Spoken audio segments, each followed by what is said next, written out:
ইচ্ছেদানা চ্যানেলের গল্প পাঠের আসরে সকলকে সাদর আমন্ত্রণ। আজ পরিবেশিত হবে বিখ্যাত সাহিত্যিক অনিল ভৌমিকের লেখা গল্প সাদা ঘোড়া। যাচ্ছিলুম বন্ধুর বৌভাতের নেমন্তন্ন খেতে।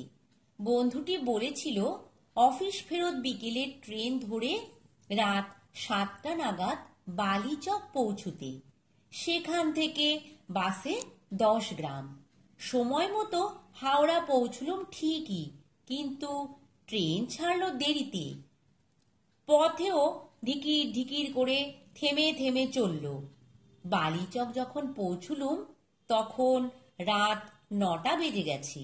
বাস রাস্তায় গিয়ে শুনলুম বাস রুটে কি গোলমাল হয়েছে। লাস্ট বাস সন্ধে 7টা নাগাদ ছেড়ে গেছে। বেশ বেকায়দায় পড়লুম।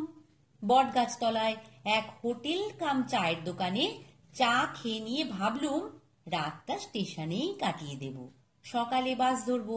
কিন্তু বন্ধু জানে রাত্রে পৌঁছবো, যদি ও আবার দুশ্চিন্তায় পড়ে। সুতরাং রাত্রে যেতে পারলেই ভালো। ব্যাগ হাতে ঘোরাঘুরি করছি। দেখি এক জায়গায় কিছু লোক জড়ো হয়ে কথাবার্তা বলছে। কে যেন ভিড়ের মধ্যে বলে উঠল, 10 গ্রাম কজন হলো তাহলে? আমি থমকে দাঁড়ালুম।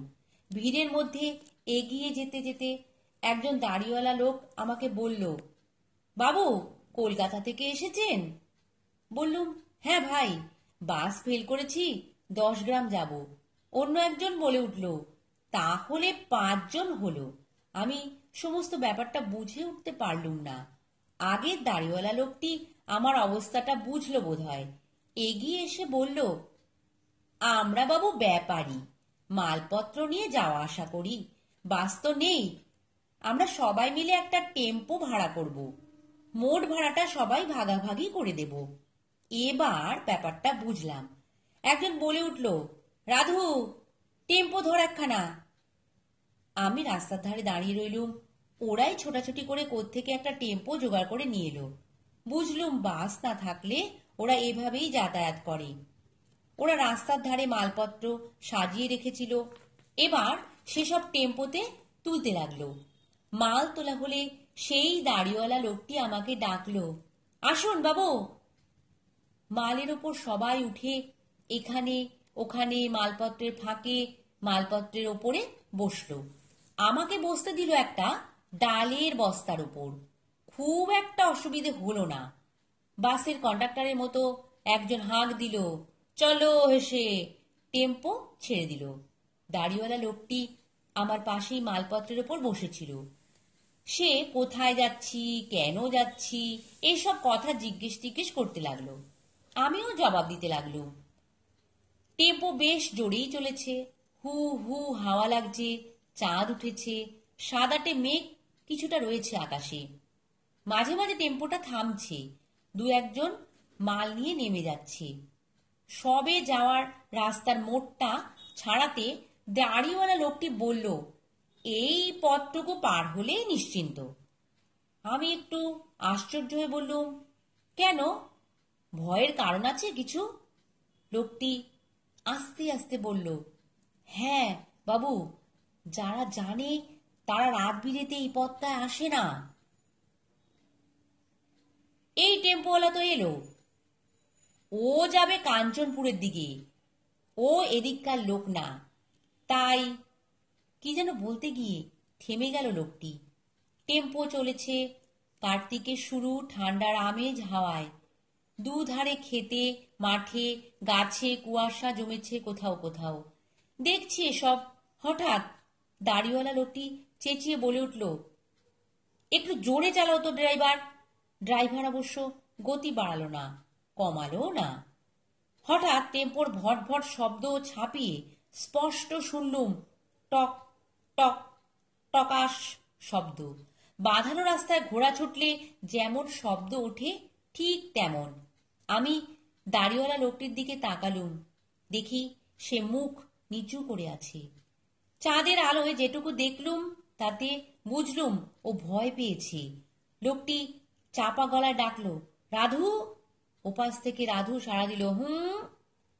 টেম্পো চলেছে, সেই সঙ্গে চলেছে ঘোড়ার খুঁড়ের শব্দ। আমি মুখ উঁচু করে সামনের দিকে তাকালুম। শব্দটা সামনে থেকে আসছিল। হেডলাইটের আলোয় দেখলুম সত্যি একটা ঘোড়ার মতো সাদা কিছু আগে আগে ছুটে চলেছে। গাড়িটা ততক্ষণে ঘোড়াটার অনেক কাছে চলে এসেছে। হঠাৎ ঘোড়াটা ঘুরে দাঁড়ালো, সামনের দু পা তুলে চি করে উঠল। গাড়িটা বেঁকে গেল, হঠাৎ কাত হলো। তখনই একটা প্রচন্ড ঝাঁকুনি খেয়ে আমি ছিটকে পড়লুম। আস্তে আস্তে মনে হলো যেখানে মুখ থুবড়ে পড়ে আছি সেখানকার মাটিটা ঠান্ডা, গুঁড়ো গুঁড়ো কেমন কুয়াশা ভেজা, স্যাঁত স্যাঁতে। মাথাটা ভীষণ হালকা লাগছে। মাথার উপরে শুক্লপক্ষের চাঁদ, সাদা সাদা মেঘের দল ছড়িয়ে ছিটিয়ে আছে। হঠাৎ পিচের রাস্তায় ঘোড়ার খুঁড়ের শব্দ, খুব দ্রুত নয়, কেমন ছন্দময়, দুলকি চালের টক টক টকাশ খুঁড়ের শব্দটা আমার মাথার কাছে এসে থামল। চোখ তুলে দেখি একটা তেজিয়ান সাদা ঘোড়া, দুধের মতো রং গায়ের, তার উপর চাঁদের আলো পড়েছে, একটা সাদাটে আলো ঠিক বেরোচ্ছে যেন। ঘোড়াটা মুখ নামিয়ে যেন আমাকে একবার দেখে নিল। তারপর হঠাৎ সামনের দু পা ওপরের দিকে তুলে তীক্ষ্ণ চি স্বরে ডেকে উঠল। উদ্যত পা দুটোর প্রায় নিচেই আমি আমি পলকে উঠে দাঁড়ালুম। ঘোড়াটা পা নামিয়ে মাথা ঝাঁকাতে ঝাঁকাতে আমার দিকে এগিয়ে এলো। আমি দিক বিদিক জ্ঞান শূন্য হয়ে ছুটলুম। শুধু একটা ভয়, ঘোড়াটার সামনে দুপা তুলে আমার ঘাড়ে না ঝাঁপিয়ে পড়ে। ছুটছি ছুটছি, স্পষ্ট বুঝতে পারছি পেছনে ঘোড়াটাও ছুটে আসছে। ফসল কাটা শূন্য মাটির ওপর দিয়ে ছুটেছি। পায়ের নিচে এবড়ো খেবড়ো মাটি, তেমন শক্ত নয়, বলা যায় নরমই। আমি ছুটছি, ঘোড়াটাও ছুটে আসছে। মাটির ওপর খুঁড়ের শব্দ তুলেছে, ধপ ধপ। যতদূর চোখ যায় মাঠ আর মাঠ, ছন্ন ছাড়া কুয়াশার জটলা, এখানে ওখানে জ্যোৎস্না পড়েছে সেই জটলায়। পেছনে ঘোড়ার খুঁড়ের শব্দ। হঠাৎ সামনে দেয়াল, খোলা মাঠে। দেয়ালের ওপর থেকে বুঝলুম না, বেশ উঁচু দেয়াল, দেয়ালের রং লাল। দেয়ালের গায়ে গায়ে আমি ছুটছি। হঠাৎ দেয়াল শেষ, একটা বিরাট দেউড়ি, ওপরে নহবতখানা, দুপাশে সিংহ মূর্তি, বিরাট দুটো দরজার গায়ে পেতলের সুন্দর কারুকাজ। দরজা হাট করে খোলা, কোনো প্রহরী নেই। দ্রুত ছুটে এসে ঢুকে পড়লুম। ভেতরে ঢুকে দেখি বিরাট অট্টালিকা, চাঁদের আলো রয়েছে, তাই কুয়াশা ঘেরা অট্টালিকাটা ভালোই দেখা যাচ্ছিল। রাজবাড়ি বলেই মনে হলো। ছুটে ভেতরে ঢুকতেই ঘর ঘর শব্দ তুলে দরজা দুটো বন্ধ হয়ে গেল।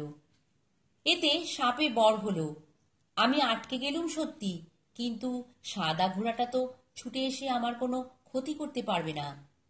আমি তখনও হাঁপাচ্ছি, মুখ ফিরিয়ে অট্টালিকাটা দেখছি।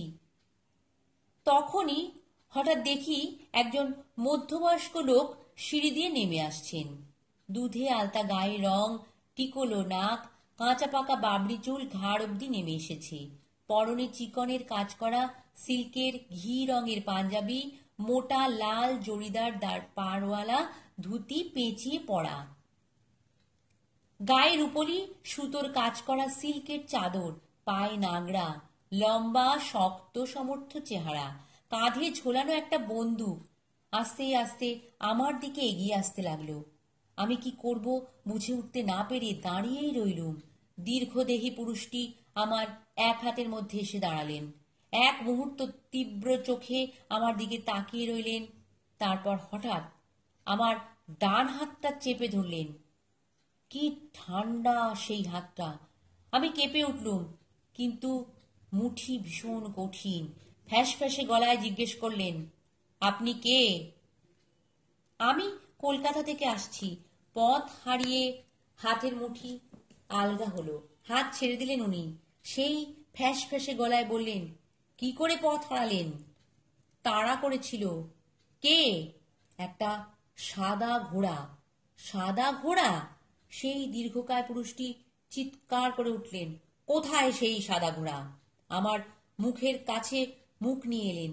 দেখি উত্তেজনায় তার চোখ দুটো জ্বলছে। আবার চেঁচিয়ে উঠলেন, কোথায় সেই ঘোড়া? আমি দেয়ালের বাইরের দিকে আঙুল দিয়ে দেখালাম। কাঁধে ঝোলানো বন্দুকটা এক ঝটকায় হাতে নিয়ে এলেন। বললেন, চলুন। আমি এই দীর্ঘ পুরুষটির পেছনে পেছনে চললুম। বন্ধ দরজার সামনে এসে চেঁচিয়ে বললেন, দরজা খোলো। ঘড়ঘড় শব্দ বিরাট দরজা দুটো খুলে গেল। আমরা বাইরে এসে দাঁড়ালুম। যতদূর চোখ যায় ধু ধু ক্ষেত, মাঠ জ্যোৎস্নায় ভেসে যাচ্ছে, মধ্যে মধ্যে কুয়াশার জটলা। কিন্তু কোথায় সাদা ঘোড়াটা? কিছুই নেই কোনো দিকে, নিঃশব্দ চারিদিক। এমনকি মেঠো পাখির ডাকও শোনা যাচ্ছে না। হঠাৎ পুরুষটি চিৎকার করে বলতে লাগলেন, রাজন, কতদিন লুকিয়ে থাকবি তুই? হিম্মত থাকে তো আয় আমার সামনে, আয়। ওর কণ্ঠস্বর উন্মুক্ত প্রান্তরে চারদিকে ছড়িয়ে পড়ল, কিন্তু সাদা ঘোড়াটার দেখা নেই। পুরুষটি কেমন ধরা গলায় বলতে লাগলেন, জানেন, রাজন ছিল আমার বড় আদরের ঘোড়া। নিজের ছেলের মতোই যত্ন করত মোর। বোধহয় ঈর্ষাকাতর হয়ে পড়েছিল আমার ছেলের সম্পর্কে। আমি ওর চোখে দেখেছিলুম সেই ঈর্ষাকাতর দৃষ্টি, কিন্তু গ্রাহ্য করিনি। একটু থেমে বলতে লাগলেন, ছেলের বয়স তখন আর কত, 7-8। ওই রাজন একদিন ছেলেটির চারদিক ঘুরে ঘুরে ছুটছে, দৌড়চ্ছে, খেলছে। এ খেলা রাজন প্রায়ই খেলে আমার ছেলের সঙ্গে। সেদিন কিন্তু শেষ খেলা খেলল। আচমকা সামনের পা দুটো তুলে ঝাঁপিয়ে পড়ল আমার ছেলের ওপর। নাল লাগানো খুঁড়ের ঘায়ে আমার বড় আদরের ছেলেটি থেঁতলে গেল। আমি পাগলের মতো হয়ে গেলুম। বন্দুক হাতে ছুটলুম, কিন্তু মারবো কাকে? রাজন কোথায়? একটু থেমে বললেন, সেই থেকে খুঁজছি সেই সাদা ঘোড়াটাকে, রাজনকে। জানেন, আমার বিশ্বাস একদিন ওর দেখা পাবই, শাস্তি ওকে পেতেই হবে। কথা বলা শেষ করে পুরুষটি বন্দুকটা মাটিতে ঠেকিয়ে মাথা নিচু করে কি ভাবতে লাগলেন। মুখ ফিরিয়ে দূরে তাকাতে আমি দেখলুম রাজনকে, একটু দূরে নিথর দাঁড়িয়ে তাকিয়ে আছে আমাদের দিকে। আমি আস্তে আস্তে পুরুষটির কানের কাছে মুখ এনে বললুম, রাজন। পুরুষটি চমকে বন্দুক হাতে তুলে নিলেন। চাপা স্বরে বললেন, কোথায়? আমি নিঃশব্দে আঙুল তুলে দেখালুম। পুরুষটি দেখতে পেলেন রাজনকে। সঙ্গে সঙ্গে মাটিতে হাঁটু গেড়ে বসে গুলি চালালেন। দ্রুম শব্দ, সেই উন্মুক্ত প্রান্তর কেঁপে উঠল। বুঝলুম না গুলিটা লাগলো কিনা। মেঠো পাখা পাখালির কিচির মিচির শব্দ তুলে কুয়াশার মধ্যে দিয়ে উড়ে গেল। সাদা ঘোড়াটা পাগলের মতো ছুটাছুটি করতে লাগলো। সাদা মসৃণ মনোরম ভঙ্গিতে একিয়ে বেঁকিয়ে ঘোড়াটা যেন খেলতে লাগলো। ফুলে উঠল ঘাড়ের সাদা কেশর। পুরুষটিকে দেখলুম এবড়ো খেবড়ো জমির ওপর দিয়ে প্রায় হামাগুড়ি দিয়ে চলেছে ঘোড়াটার দিকে। কাছাকাছি পৌঁছে আবার গুলি ছুড়লেন। দ্রুম! কুয়াশার সঙ্গে মিশে গেল বারুদের ধোঁয়া। আবার দ্রুম! গুলির প্রচণ্ড শব্দ। একটা অদ্ভুত দৃশ্য দেখলুম। দুধের মতো সাদা ঘোড়াটার গায়ে 3টে গাঢ় লাল রঙের ধারা নেমে এসেছে। ঘোড়াটার আগের মতো সেই তেজ নেই, একটু নিস্তেজ হয়ে এসেছে যেন। তবু তখনও সাদা মেঘের ঢেউয়ের মতো মাঠময় ঘুরে বেড়াচ্ছে। জ্যোৎস্না কুয়াশার মধ্যে ঘোড়াটার সেই ছুটে বেড়াবার মনোরম ভঙ্গি দেখে আশ্চর্য হয়ে গেলুম। সত্যি এক অপরূপ দৃশ্য। আচমকা এই অস্পষ্ট কুয়াশার আবরণের মধ্য দিয়ে মেঘের মতো ছুটে আসতে লাগলো ঘোড়াটা। আবার গুলি ছুটল, দ্রুম! কিন্তু ঘোড়াটা সমান বেগে ছুটে আসতে লাগলো। পুরুষটি মাটি থেকে ওঠার অবকাশ পেলেন না। ঘোড়াটা ঝাঁপিয়ে পড়ল পুরুষটির ওপর। আমি আর দেখতে পারলুম না। পেছন ফিরে ছুটতে শুরু করলুম। এবড়ো খেবড়ো মাটিতে কয়েক পা ছুটতেই মুখ থুবড়ে পড়ে গেলুম। শান বাঁধানো মেঝেতে জুতো ঘষ্টানোর শব্দ। কিছু কথাবার্তা কানে এলো। আস্তে আস্তে চোখ মেলে তাকালুম। দেখি একটা ঘরে আমি শুয়ে আছি। বিছানার উপরে চেয়ারে সাদা পোশাক পরা একজন নার্স বই হাতে বসে আছেন। সকালের আলো পড়েছে জানলা গলিয়ে। ওষুধের গন্ধে মাথাটা কেমন করে উঠল। আস্তে আস্তে ডাকলুম, সিস্টার। প্রথম ডাক নার্সটি শুনতে পেল না। আবার ডাকতে বই রেখে আমার কাছে এলো। বললুম, এটা কি? স্বাস্থ্য কেন্দ্র। এখানে কি করে এলুম? নার্সটি হাসলো, বলল, দাঁড়ান, আপনার জ্ঞান ফিরেছে, ডাক্তারবাবু খবর দিতে বলেছেন। নার্সটি আর দাঁড়ালো না, বাঁদিকে দরজা দিয়ে বেরিয়ে গেল। একটু পরেই ডাক্তারবাবু এলেন। হেসে বললেন, এখন কেমন আছেন? ভালো। আমি হাসলুম, বললুম, কিন্তু এখানে কি করে এলুম? কাল রাত্রে বালিচক থেকে আপনি 10 গ্রাম যাচ্ছিলেন টেম্পোতে চড়ে, মনে পড়ছে? হ্যাঁ, সেই টেম্পোটা হঠাৎ রাস্তা স্কিড করে মাঠের মধ্যে উল্টে পড়ে। কয়েকজনের সঙ্গে আপনিও আহত হয়েছিলেন। মাথাটা একটু জখম হয়েছে, সেজন্যই আপনার অজ্ঞান হয়ে গিয়েছিলেন। অন্য যাত্রীরা আপনাকে এখানে নিয়ে আসে। বিছানার নিচে আপনার ব্যাগ ট্যাগ রাখা আছে। আপনাকে অনেক ধন্যবাদ, মৃদু স্বরে বললুম। ধন্যবাদের কিছু নেই, এটা আমার কর্তব্য। ডাক্তারবাবু হাসলেন। আচ্ছা, আমি এখানে যে পড়ে গিয়েছিলুম, সেখানে কি কোনো বিরাট রাজবাড়ি আছে? না না, একটা ঝোপঝাড়ে ঢাকা ভাঙা গড়ের মতো আছে। এখানকার লোকেরা বলে ওটা নাকি উড়িষ্যার রাজ পরিবারের কোনো আত্মীয়ের বাড়ি ছিল। একবার ভাবলুম ডাক্তারবাবুকে সাদা ঘোড়া, রাজন, বন্দুক হাতে দীর্ঘকায় পুরুষ, গুলি ছোড়া, এসব ঘটনার কথা বলি।